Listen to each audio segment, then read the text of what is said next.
A natureza. A evolução da deformação produziu duas energias poderosas, dois corpos de vidas, duas consciências que se uniram para o governo de tudo e de todos, aqui no chão. Assim surgiu a natureza, pela ação em conjunto dessas duas vidas poderosas, o elétrico e o magnético, que conforme essas energias foram amadurecendo suas consciências, conforme foram tomando ciência de onde estavam e como estavam, aí viram ser elas, os seres mais poderosos aqui no chão. E nessa percepção, nasceu a vontade de mexerem na deformação e de mexerem, passaram a governar, porque viram que tinha esses seres especiais, os seres humanos, que no princípio, ainda eram os primitivos da classe de monstros. Veio daí então, as ações da natureza na geração, lapidação, transformação e evolução da humanidade. Porque a natureza queria fazer daqueles seres primitivos uma sociedade melhor, uma sociedade de civilizados.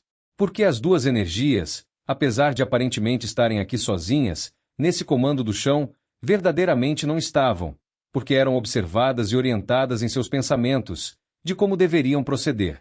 Eram orientados pelos poderes superiores a ela, para que ela pudesse dar solução aos problemas que iam surgindo na deformação, na evolução dos seres especiais que ela gerava, os seres humanos. Orientadas, mas nunca desrespeitadas em suas decisões.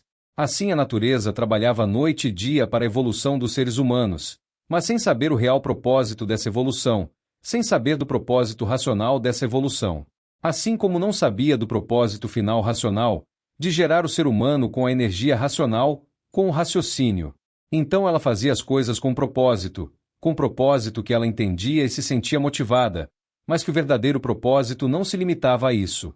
Porque além disso tinha o propósito racional, mas que não tinha ainda chegado a hora dela saber disso, então ela fazia as coisas conforme ela entendia, limitada ao seu saber sobre as coisas. E foi, com a chegada da fase racional, que ela começou a ser informada do propósito final racional de sua criação, da criação dos seus feitos na classe de animal racional.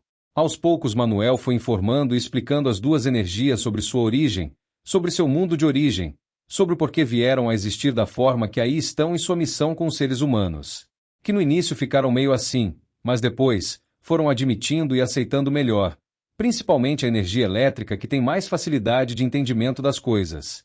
Já a energia magnética levou um pouco mais de tempo, porque é de outra formação, uma formação mais rude, de mais dureza em seus entendimentos e julgamentos.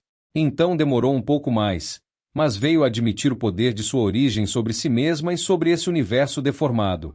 Mas ainda assim, com seus altos e baixos, resolvendo tratar ou conduzir as coisas ao seu modo, antes de entregar a humanidade em definitivo para a regência racional. Por isso as coisas aí estão, como estão, ainda um quadro de grande liquidação. E hoje, estamos todos na fase racional, graças ao trabalho dessas duas energias, o trabalho da natureza por todos esses milhões de milênios. E muitos de nós, já bem adiantado no desenvolvimento da terceira dimensão da vida regida pelos habitantes do mundo racional. Hoje, esses pioneiros do estudo da cultura do terceiro milênio, só aguardando a sua vidência racional para serem elevados à classe de racional. E na classe de racional, todos vendo e se entendendo com a natureza, a sua geradora e educadora, que os conduziu até essa classe divina do mundo racional, a classe de racional. Salve!